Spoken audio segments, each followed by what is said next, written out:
शोर। ये शोर उस भीड़ का नहीं है जो स्टेडियम में बैठी है। ये शोर उस ट्रेन के इंजन का है जो खड़गपुर स्टेशन के प्लेटफॉर्म नंबर 8 पर आकर रुकती है। भाप छोड़ता इंजन, पसीने से लथपथ मुसाफिर और उस भीड़ के बीच खड़ा एक नौजवान लड़का। सफेद शर्ट, काली पैंट और गले में लटकी हुई एक सीटी। सरकारी फाइलों का ढेर और टिकटों की चेकिंग के बीच फंसा ये लड़का कौन है? अगर आप 2002 में इस लड़की को देखते तो शायद ही आप इसे दोबारा मुड़कर देखते। लेकिन कुदरत ने इस लड़के के लिए कुछ ऐसा लिखा था जिसे आने वाली सदियां याद रखने वाली थी। रांची की धूल भरी गलियों से लेकर लॉर्ड्स की बालकनी तक और खड़गपुर की तंग गलियों से लेकर विश्व कप की ट्रॉफी उठाने तक का ये सफर कोई साधारण कहानी नहीं है। ये कहानी है एक ऐसे इंसान की जिसने किस्मत की लकीरों को खुद अपने पसीने से बदला। ये कहानी है महेंद्र सिंह धोनी की, जिसे दुनिया ने कैप्टन कूल कहा, किसी ने थाला पुकारा तो किसी के लिए वो महज एक एहसास था। लेकिन इस शांत चेहरे के पीछे कितने तूफान दबे थे, कितनी रातों की नींदें उड़ी थी और कितने समझौतों ने इस फौलाद को तराशा था। आज हम उसी गहराई में उतरेंगे। ये सफर लंबा है, ये सफर जज्बाती है और ये सफर हमें सिखाएगा कि अनहोनी को होनी कैसे किया जाता है।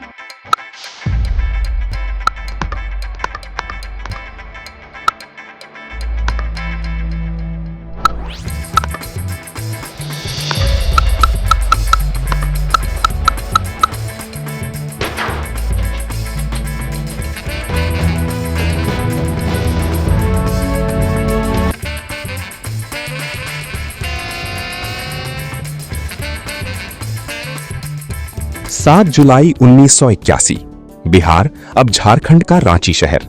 मेकॉन कॉलोनी का एक साधारण सा क्वार्टर। पान सिंह और देवकी देवी के घर एक बच्चे का जन्म होता है। परिवार की जड़ें उत्तराखंड के अल्मोड़ा जिले से जुड़ी थीं, लेकिन काम की तलाश उन्हें रांची ले आई थी। एक मध्यम वर्गीय परिवार जहां सबसे बड़ा सपना एक अच्छी नौकरी और छत होना होता था। बचपन में माही को क्रिकेट से ज्यादा फुटबॉल का शौक था। वो गोलकीपर बनना चाहता था। उसके लंबे हाथ और चीते जैसी फुर्ती गोल पोस्ट के सामने एक अभेद्य दीवार की तरह थे। लेकिन किस्मत अपना खेल रच रही थी। उनकी स्कूल जवाहर विद्या मंदिर के क्रिकेट कोच के.आर. बनर्जी की नजर इस गोलकीपर पर पड़ी। उन्होंने देखा कि इस लड़के की ग्रिपिंग कमाल की है। उन्होंने फुटबॉल के गोलकीपर को क्रिकेट की विकेटों के पीछे खड़ा कर दिया। शुरुआत में धोनी को यह खेल थोड़ा अजीब लगा, पैड पहनना, भारी दस्ताने पहनना और घंटों धूप में खड़े रहना। लेकिन जैसे ही उनके हाथ में बल्ला आया, रांची की उन छोटी पिचों पर भूचाल आ गया। धोनी तकनीक से नहीं, ताकत से खेलते थे। उनके शॉट किताबी नहीं थे, बल्कि उनमें एक पहाड़ी लड़की की वो जिद थी जो हर बाधा को पार करना जानती थी। जब धोनी स्कूल से निकले तो असली दुनिया का सामना हुआ। घरेलू क्रिकेट में शानदार प्रदर्शन के बावजूद टीम इंडिया का दरवाजा अभी बहुत दूर था। बिहार की टीम से खेलते हुए उन्होंने कई बड़े स्कोर किए, लेकिन चयनकर्ताओं की नजर उन पर नहीं पड़ रही थी। इसी बीच धोनी के पिता का दबाव बढ़ने लगा। खेल से पेट नहीं भरता माही, एक नौकरी पकड़ लो। पिता की ये बात हर उस भारतीय खिलाड़ी की कहानी है जो गरीबी से उठकर बड़ा बनना चाहता है। तभी आया वो मोड़, रेलवे की नौकरी। खड़गपुर में स्पोर्ट्स कोटे से उन्हें टीटीई की नौकरी मिली। ये वो दौर था जब धोनी की रूह रोज मरती थी।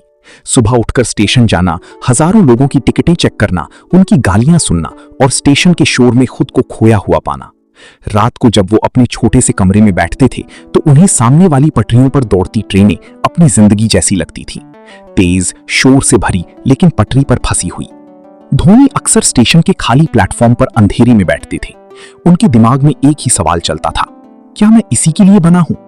टेनिस बॉल क्रिकेट में अपनी धूम मचाने वाले धोनी के लिए लेदर बॉल की दुनिया अभी भी एक सपना थी। उन्होंने साल दर साल रेलवे के लिए क्रिकेट खेला, लेकिन मन नहीं लग रहा था। एक दिन उन्होंने वो फैसला लिया जो कोई भी समझदार इंसान नहीं लेता। उन्होंने अपनी पक्की सरकारी नौकरी छोड़ दी। उनके पिता नाराज थे, समाज कह रहा था कि लड़का पागल हो गया है, लेकिन धोनी ने अपनी अंतरात्मा की सुनी। उन्होंने खड़गपुर छोड़ दिया और वापस रांची आ गए। ये जीरो होने की शुरुआत थी ताकि एक दिन हीरो बना जा सके। साल 2004, केन्या का दौरा, इंडिया ए टीम। वहां एक लंबे बालों वाले लड़के ने जो तबाही मचाई, उसकी गूंज सीधे सौरव गांगुली के कानों तक पहुंची। धोनी ने केन्या और पाकिस्तान ए के खिलाफ ऐसी पारियां खेली कि चयनकर्ताओं के पास उन्हें टीम में लेने के अलावा कोई विकल्प नहीं बचा। बांग्लादेश के खिलाफ चटगांव में पहली बार महेंद्र सिंह धोनी टीम इंडिया की जर्सी पहनकर मैदान पर उतरे। लेकिन पहली ही गेंद पर वो रन आउट हो गए, 0 पर आउट। दुनिया हंस रही थी, आलोचक कह रहे थे कि एक और खिलाड़ी आया और गया, लेकिन धोनी को फर्क नहीं पड़ा। उनके अंदर जो आग खड़गपुर के प्लेटफॉर्म पर सुलग रही थी वो अब फटने वाली थी। 2005 में पाकिस्तान के खिलाफ विशाखापत्तनम वनडे, सौरव गांगुली ने अपनी नंबर 3 की पोजीशन इस नए लड़के को दे दी और फिर जो हुआ वो इतिहास है। 148 रनों की वो आतिशी पारी, लंबे बाल हवा में लहरा रहे थे और गेंद बाउंड्री के बाहर गिर रही थी। पाकिस्तान के गेंदबाज शोएब अख्तर और दानिश कनेरिया समझ नहीं पा रहे थे कि इस लड़के को गेंद कहां फेंके। धोनी ने भारतीय क्रिकेट में पिंच हिटर की परिभाषा बदल दी। इसके बाद श्रीलंका के खिलाफ जयपुर में 183 रनों की नाबाद पारी। धोनी अब केवल एक खिलाड़ी नहीं, एक ब्रांड बन चुके थे। उनके बालों की स्टाइल पर परवेज मुशर्रफ फिदा थे, तो भारत का हर युवा उनके जैसा बनना चाहता था। लेकिन अभी भी दुनिया को यह नहीं पता था कि यह विस्फोटक बल्लेबाज असल में एक शातिर रणनीतिकार भी है। 2007 का साल भारतीय क्रिकेट के लिए काला साल था। 50 ओवर के विश्व कप में भारत पहले ही दौर में बाहर हो गया। देश में खिलाड़ियों के पुतले फूंके जा रहे थे। इसी बीच क्रिकेट जगत में एक नया फॉर्मेट आया, T20। सीनियर खिलाड़ियों ने इस छोटे फॉर्मेट से हाथ पीछे खींच लिए। टीम इंडिया को एक नया कप्तान चाहिए था। राहुल द्रविड़ और सचिन तेंदुलकर ने एक ही नाम सुझाया, धोनी। धोनी को कप्तानी मिली एक ऐसी टीम की जिसमें लगभग सभी युवा थे। दक्षिण अफ्रीका में पहला T20 विश्व कप। किसी ने भारत को जीत का दावेदार नहीं माना था, लेकिन धोनी ने यहां अपनी लीडरशिप का असली नमूना पेश किया। सेमीफाइनल में ऑस्ट्रेलिया जैसी दिग्गज टीम को धूल चटाने के बाद भारत फाइनल में पाकिस्तान के सामने था। मैच आखिरी ओवर तक गया। पाकिस्तान को जीत के लिए 13 रन चाहिए थे। धोनी के पास अनुभवी हरभजन सिंह का 1 ओवर बचा था, लेकिन उन्होंने गेंद थमाई एक गुमनाम गेंदबाज जोगिंदर शर्मा को। पूरा भारत सन्न था। यह फैसला सुसाइड जैसा लग रहा था, लेकिन धोनी ने जोगिंदर के कंधे पर हाथ रखा और कहा, बस अपनी ताकत पर भरोसा रखो। मिसबाहुल हक ने स्कूप शॉट खेला, श्रीसंत ने कैच लपका और भारत विश्व विजेता बन गया। उस दिन धोनी ने अपनी जर्सी उतारकर एक नन्हे बच्चे को दे दी। जीत का जश्न पूरी टीम मना रही थी, लेकिन कप्तान शांत खड़ा था। यहीं से कैप्टन कूल के युग की शुरुआत हुई। 2007 की जीत तो सिर्फ झांकी थी। धोनी का असली लक्ष्य था 2011 का घरेलू विश्व कप। पिछले 28 सालों से भारत इस ट्रॉफी का इंतजार कर रहा था।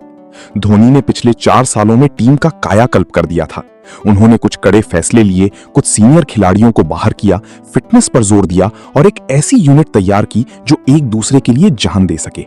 2 अप्रैल 2011, मुंबई का वानखेड़े स्टेडियम। श्रीलंका ने 274 रनों का चुनौतीपूर्ण लक्ष्य दिया था। सहवाग और सचिन जल्दी आउट हो गए। पूरा स्टेडियम खामोश था। करोड़ों भारतीयों के दिलों की धड़कनें तेज थीं। तभी ड्रेसिंग रूम का दरवाजा खुला। युवराज सिंह को आना था, लेकिन धोनी खुद बाहर निकले। पूरी टूर्नामेंट में धोनी का बल्ला खामोश था। आलोचक चिल्ला रहे थे, लेकिन धोनी का दिमाग कुछ और ही सोच रहा था। मुथैया मुरलीधरन की फिरकी को समझने के लिए धोनी ने खुद को प्रमोट किया। गंभीर के साथ मिलकर उन्होंने पारी को संभाला। एक एक रन, एक एक बाउंड्री। जैसे जैसे धोनी क्रीज पर टिकी, भारत की उम्मीदें बढ़ती गईं। और फिर वो ऐतिहासिक घड़ी आई। नुवान कुलशेखरा की गेंद, धोनी का वो शानदार हेलीकॉप्टर शॉट और गेंद सीधा दर्शकों के बीच। रवि शास्त्री की वो आवाज आज भी कानों में गूंजती है। Dhoni finishes off in style, a magnificent strike into the crowd. India lift the World Cup after 28 years. Dhoni ने बल्ला घुमाया, लेकिन उनके चेहरे पर कोई अहंकार नहीं था। वो जीत उनके लिए नहीं, सचिन के लिए थी, पूरे देश के लिए थी। उन्होंने ट्रॉफी पकड़ी और फिर उसे अपनी टीम के सबसे युवा खिलाड़ियों को थमाकर खुद कोने में खड़े हो गए। यही धोनी की असली पहचान है, क्रेडिट दूसरों को देना और जिम्मेदारी खुद उठाना। 2013 में धोनी ने इंग्लैंड की धरती पर आईसीसी चैंपियंस ट्रॉफी जीती। इसके साथ ही वो दुनिया के इकलौते ऐसे कप्तान बन गए जिन्होंने आईसीसी की तीनों प्रमुख ट्रॉफियां, T20 world cup, 50 over world cup, champions trophy जीती थी। धोनी अब क्रिकेट की बेताज बादशाह थे, लेकिन सफलता के साथ चुनौतियां भी आईं। विदेशी दौरों पर टेस्ट मैचों में भारत को हार मिलने लगी। 2014 के ऑस्ट्रेलिया दौरे के बीच में धोनी ने अचानक एक ऐसा फैसला लिया जिसने सबको हिला दिया। उन्होंने टेस्ट क्रिकेट से संन्यास की घोषणा कर दी, वो भी सीरीज के बीच में। कोई प्रेस कॉन्फ्रेंस नहीं, कोई विदाई मैच नहीं, बस एक ईमेल और बात खत्म। धोनी जानते थे कि उनका शरीर अब तीनों फॉर्मेट का बोझ नहीं उठा पा रहा है और विराट कोहली कप्तानी के लिए तैयार हैं। उन्होंने अपनी गद्दी तब छोड़ी जब वो शिखर पर थे। ये उनका बड़प्पन था कि उन्होंने टीम के भविष्य के लिए अपनी व्यक्तिगत रिकॉर्ड्स की परवाह नहीं की। उम्र बढ़ रही थी, रिफ्लेक्स थोड़े धीमे हो रहे थे, लेकिन धोनी का दिमाग अभी भी दुनिया के किसी भी सुपर कंप्यूटर से तेज था। विकेटों के पीछे उनकी फुर्ती ऐसी थी कि पलक झपकते ही बल्लेबाज स्टंप आउट हो जाता था। DRS का मतलब दुनिया के लिए डिसीजन रिव्यू सिस्टम था, लेकिन भारत के लिए इसका मतलब था धोनी रिव्यू सिस्टम। अगर धोनी ने उंगली उठाई है तो अंपायर को अपना फैसला बदलना ही पड़ेगा। 2019 का विश्व कप।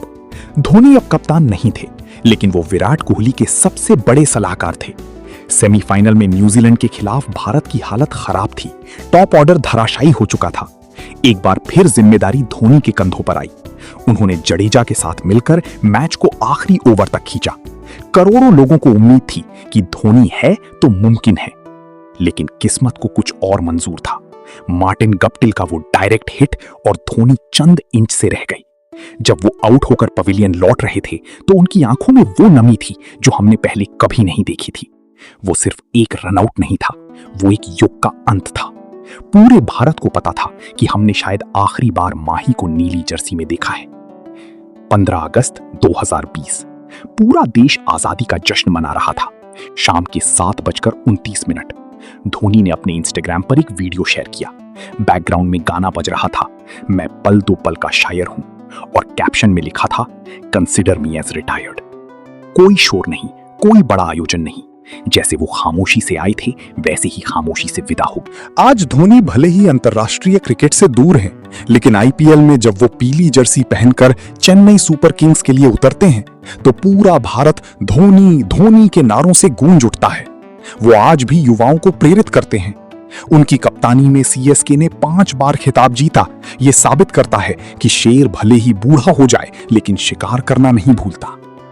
धोनी की कहानी सिर्फ क्रिकेट की कहानी नहीं है, ये कहानी है उस मध्यम वर्गीय लड़के की जो हार नहीं मानता। ये कहानी है उस धैर्य की जो मुश्किल वक्त में भी आपको स्थिर रखता है। धोनी हमें सिखाते हैं कि जीत और हार सिर्फ खेल का हिस्सा है, असल चीज है आपका स्वभाव। जब भी भारतीय क्रिकेट का इतिहास लिखा जाएगा उसमें एक अध्याय ऐसा होगा जिसे सुनहरी स्याही से लिखा जाएगा। वो अध्याय होगा उस लड़के का जिसने रांची की धूल से उठकर दुनिया के आसमान पर अपना नाम लिख दिया। महेंद्र सिंह धोनी एक कप्तान, एक फिनिशर, एक मेंटर और सबसे बढ़कर एक ऐसा इंसान जिसने हमें सपने देखना सिखाया। शुक्रिया माही उन यादों के लिए, शुक्रिया उस छक्के के लिए, शुक्रिया उस खामोशी के लिए। तुम हो तो हमें यकीन है कि अनहोनी को होनी कर दे, होनी को अनहोनी, जहां बस जाए धोनी।